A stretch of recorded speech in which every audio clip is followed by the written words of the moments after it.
நான் சொல்வதை கேளுங்கள். ஆதரவின்றி கேட்பதற்கு கேளாமல் இருப்பது நிகரானது மற்றும் நிகராவது மன்றி படத்தில் எழுதப்பட்டிருக்கும் விருட்சத்தினை போல பலனை கொடுக்காது. நீங்க சிரத்தை இல்லாம நான் சொல்றத தெளிவில்லாம நீங்க கேட்டீங்கன்னா அதுக்கு கேட்காமல இருக்கிறதே அதுக்கு என்ன பலன் இருக்குமோ அதே பலனை தான் கொடுக்கும். அதாவது கேட்டா கேட்கணும், ஒழுங்கா சிரத்தையோட சிரவணம் பண்ணணும். பண்ணலைன்னா அதனால எந்த யூஸும் கிடையாது. ஒரு ஒரு டிராயிங் போட்டு அதுல ஒரு மரத்தை நம்ம வரைஞ்சோம்னா அந்த மரம் ஏதாவது பலன் கொடுக்குமா? பலன் கொடுக்குமானா கொடுக்காதுல்ல. அது போல நீங்க சிரத்தை இல்லாம எதை கேட்டாலுமே அது உங்களுக்குள்ள ஒரு எந்த ஒரு மாற்றத்தையும் ஏற்படுத்தாது அப்படின்னு சொல்றாரு.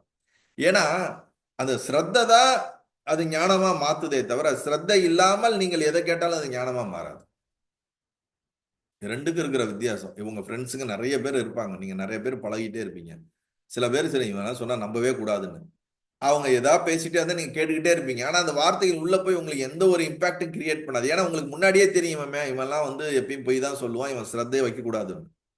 சில பேர் சொல்லக்கூடிய விஷயத்த ஓ அப்படியா சொன்ன உடனே டக்குன்னு உங்களுக்கு வந்து அதை உள்ள எடுத்துக்கீங்க. அப்ப நீங்க வைக்கிற சிரத்தையினாலதான் அது ஞானமாவோ அல்லது அது பலனை கொடுக்குதோங்கிறது இருக்குதுங்கிறது சொல்றாங்க.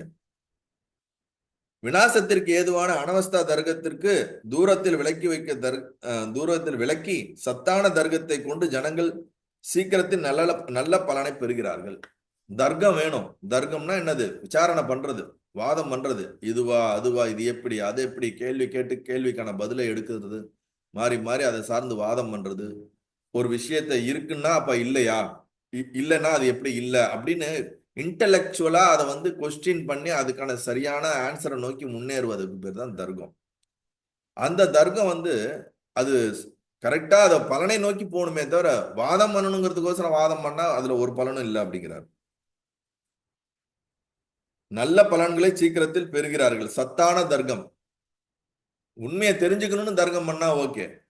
நான் அவனை ஜெயிக்கணும், இல்ல அவன் சொல்றதை நான் தப்புன்னு நான் ப்ரூவ் பண்றதுக்குன்னே கொஸ்டின் பண்ணிக்கிட்டே இருந்தா அதுல ஒரு இதுவும் கிடையாது அப்படிங்கிறார். அந்த சத்தான தர்க்கத்திலிருந்து உற்பத்தமாகும் சிரத்தையுடையவனே நரன் பலனை அடைகின்றான். சிரத்தையின் காரணத்தால் பலன்களை அடைகின்ற இவ்வுலகத்தின் கண்ணுள்ள பிரவிற்த்திகளை அனவஸ்தா தர்க்கத்திற்கு அகற்றி சிந்தனை செய்து பாருங்கள். பயிரிடுபவன் நல்ல யுக்தியினால் ஆலோசித்து அந்தந்த காலங்களில் உழவு செய்கிறான். குதர்க்கம் அகற்றிய சுதர்க்கனினாலும் சிரத்தையினாலும் வெள்ளி பொன் நாணயங்கள் ரத்தினங்கள் ஔஷதங்கள் முதலிய உலக வியாபாரங்களில் வழங்கி வருகின்றன. ஆதலால் ஆத்மாவின் சிரேசையை முன்னிட்டு சுதர்க்கமும் சிரத்தையின் இவ்விரண்டு சாதனங்களையும் சுங்கனுடைய அனவஸ்தா தர்க்கத்திலிருந்து முயற்சியின்றி நின்ற மூடர்களைப் போலிராமல் சம்பாதித்து முயலுங்கள்.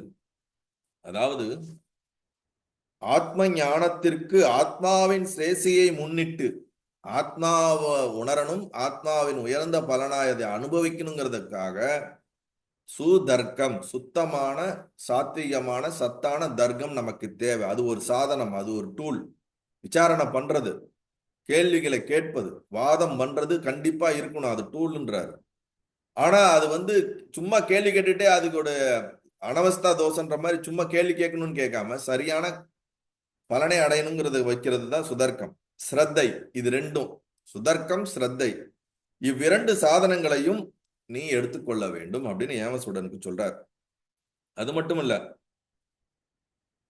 புருஷ பிரயத்தனத்தினாலேயே பயிரிடுபவர்கள் தானியங்களையும் வியாபாரிகள் தனத்தையும் அரசர்கள் ராஜலட்சுமிகளையும் விப்ரர்கள் சுகத்துக்கு காரணமான வித்தியையும் சூத்திரர்கள் சேவகத்தையும் தேவர்கள் அமிர்தத்தையும் தபசிகள் உத்தம லோகங்களையும் மற்றவர்கள் தங்கள் தங்கள் கோரிக்கைகளையும் அடைகிறார்கள். அவங்க வைக்கக்கூடிய உண்மையான சிரத்தை அவங்கவுங்களுக்கு இந்த மாதிரி பலனை கொடுக்குதுன்றது உதாரணத்துல இங்க சொல்றார். அனவஸ்தையான தர்க்கத்தினால் அசிரதையினாலும் எவனாலோ எப்பொழுதோ என்ன பலனை அடையப்பட்டிருக்கிறது. குதர்க்கமா இருக்கிறதுனாலயோ குதர்க்கமா கேள்வி கேட்கறதுனாலயோ பலனை விரும்பாம திருப்பி திருப்பி வாதம் பண்ணிட்டு இருக்கிறதுனால அவனால அவன் வாழ்க்கையில எந்த பலனும் அடைஞ்சது கிடையாது, அவனால எதுவும் அடைய முடியாதுங்கிறார்.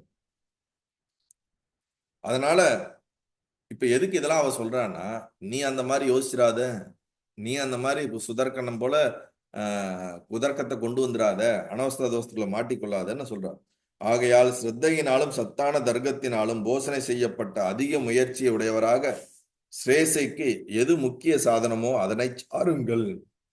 உண்மையான உயர்ந்த பலனை அடைவதற்கு எது சாதனமோ உண்மையான தர்க்கமோ சுதர்க்கமோ சிரத்தையும் தான், அதை நீங்க உங்களுக்குள்ள எடுத்துக்குங்க.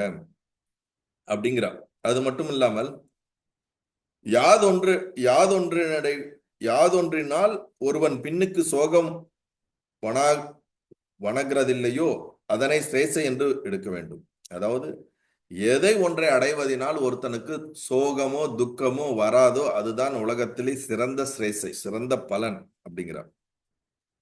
நல்லது.